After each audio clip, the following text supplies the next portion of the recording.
115e catéchèse. Humanae Vitae, des normes morales fondées sur la loi naturelle et la tradition.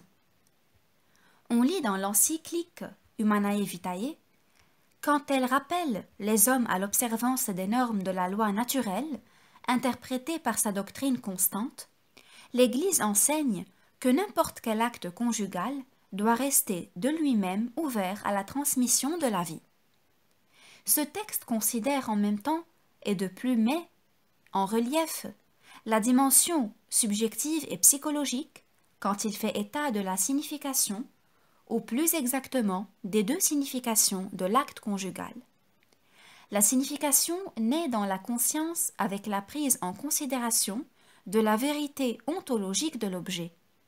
Grâce à cette prise en considération, la vérité ontologique entre pour ainsi dire dans la dimension cognitive, subjective et psychologique. L'encyclique Humanae Vitae semble attirer particulièrement l'attention sur cette dernière dimension. Cela est également confirmé indirectement, entre autres, par la phrase suivante. Nous pensons que les hommes de notre époque sont particulièrement en mesure de saisir le caractère profondément raisonnable et humain de ce principe fondamental. Ce caractère raisonnable ne regarde pas seulement la vérité dans sa dimension ontologique, en ce qui correspond à la structure réelle de l'acte conjugal. Il regarde également cette même vérité dans sa dimension subjective et psychologique, c'est-à-dire la compréhension correcte de la structure intime de l'acte conjugal, c'est-à-dire l'adéquate considération des significations qui correspondent à cette structure et la considération de leur connexion inséparable, en vue d'une conduite moralement droite. C'est précisément en ceci que consiste la norme morale, et par conséquent la régularité des actes humains dans le domaine de la sexualité. Nous pouvons dire en ce sens que la norme s'identifie avec la prise en considération du langage dans la vérité. L'encyclique Humanae Vitae contient la norme morale et sa motivation, ou tout au moins un approfondissement de ce qui constitue la motivation de la norme. Du reste, comme la norme qui exprime la valeur morale a un caractère d'obligation, il en résulte que les actes conformes à la norme sont moralement droits, les actes contraires sont, à l'inverse, intrinsèquement illicites. L'auteur de l'encyclique souligne qu'une telle norme appartient à la loi naturelle, c'est-à-dire qu'elle est conforme à la raison comme telle.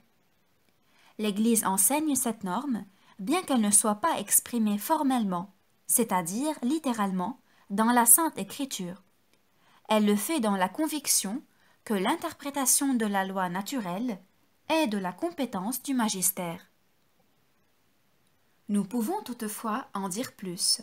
Même si la norme morale, telle qu'elle est formulée dans l'encyclique Humanae Vitae, ne se trouve pas littéralement dans la Sainte Écriture, néanmoins, du fait qu'elle est contenue dans la tradition, et comme l'écrit le pape Paul VI, qu'elle a été maintes fois exposée par le magistère, il résulte que cette norme correspond à l'ensemble de la doctrine révélée contenue dans les sources bibliques. Ici, il s'agit non seulement de l'ensemble de la doctrine morale contenue dans la Sainte Écriture, de ses prémices essentielles et du caractère général de son contenu, mais également de ce complexe plus ample auquel nous avons déjà consacré de nombreuses analyses en traitant de la théologie du corps.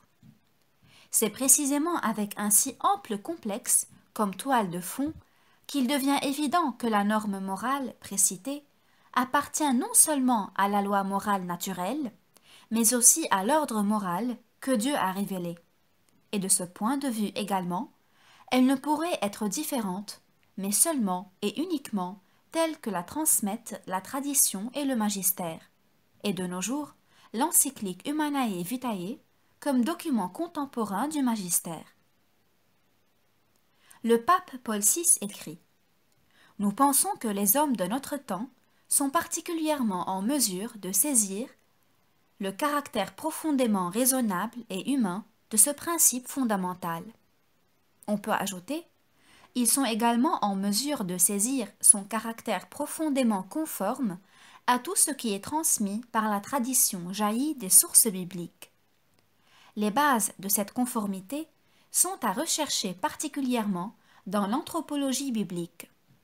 Par ailleurs, on connaît la signification de l'anthropologie pour l'éthique, c'est-à-dire pour la doctrine morale.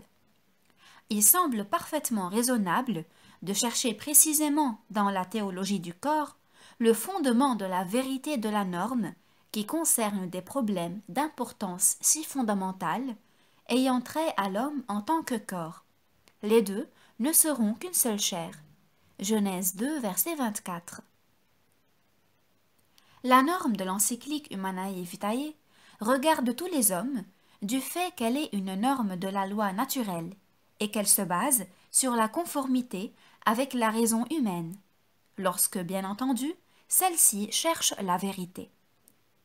À plus forte raison, concerne-t-elle tous les fidèles membres de l'Église, étant donné que le caractère raisonnable de cette norme trouve indirectement une confirmation et un solide soutien dans l'ensemble de la théologie du corps. C'est en nous plaçant à ce point de vue que dans nos précédentes analyses, nous avons parlé de l'éthos de la rédemption du corps. La norme de la loi naturelle, basée sur cet éthos, trouve non seulement une nouvelle expression, mais aussi un plein fondement anthropologique et éthique, soit dans les paroles de l'Évangile, soit dans l'action purificatrice et corroborante de l'Esprit. Il existe toutes les raisons pour que chaque chrétien, et en particulier chaque théologien, relise et comprenne toujours plus profondément, dans ce contexte intégral, la doctrine morale de l'encyclique. Les réflexions que depuis longtemps nous présentons ici constituent précisément une tentative de pareille relecture.